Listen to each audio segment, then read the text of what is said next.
here from next month, the way millions of self-employed workers and landlords manage their taxes will change. But with many businesses already under pressure, could this make matters worse? Let's talk to Linda Plant, best known for her tough interview style on The Apprentice. Oh, good morning to you, Linda. It's nice to see you. Tax is so confusing at the very best of times.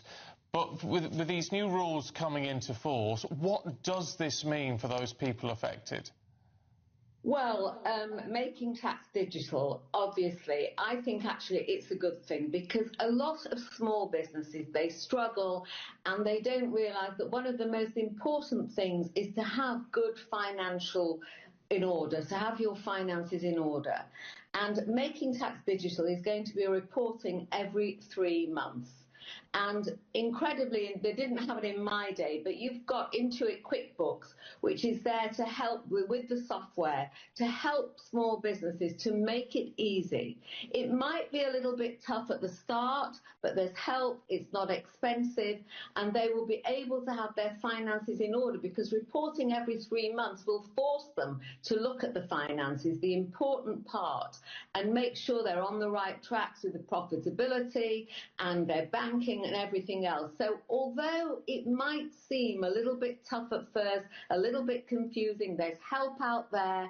There's a lot of help from Intuit QuickBooks, and I really think it's going to be a good thing once they master it. And people should not be afraid. They really shouldn't be afraid. It's not going to be that difficult. Lots of people will be concerned, won't they, Linda? Because, as we know, small and medium businesses are the economic heartbeat of this country, and many of our viewers and listeners will be watching and listening this morning, and they'll be employed by a small and medium business. They will be concerned, a bit worried about how these changes are going to impact their employer.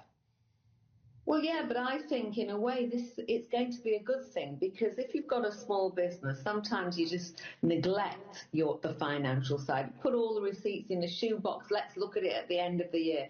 This way, you have to keep on top of your finances. You have to keep on top of your receipts, on top of your profitability. And honestly, the software from Intuit QuickBooks makes it all so easy.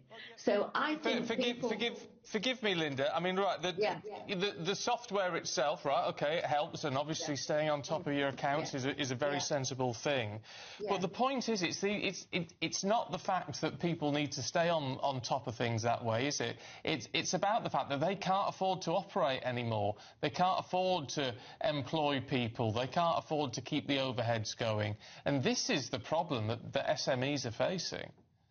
Well, yes, they are facing this problem, but at the end of the day, you've got to really, it's a tough world out there, and you've really got to try. But if you're able to at least keep on top of your finances, on top of your banking, keep separate accounts, you know, don't be surprised for your tax bill at the end of the year. Look, it is tough out there, but you know what? When the going gets tough, the tough has to get going, and you've got to be resilient, and you've got to work extra hard. Yeah, it is tough for small businesses, but do you know what? It was tough when I started, and I didn't have the kind of help we've got today. And I would reiterate to people, just don't be afraid, you know, but if you're on top of your finances, you can monitor just how your business is doing. And I know it's tough here in the UK today. I know it is, but I would just say to people, don't be afraid, work hard, and, you know,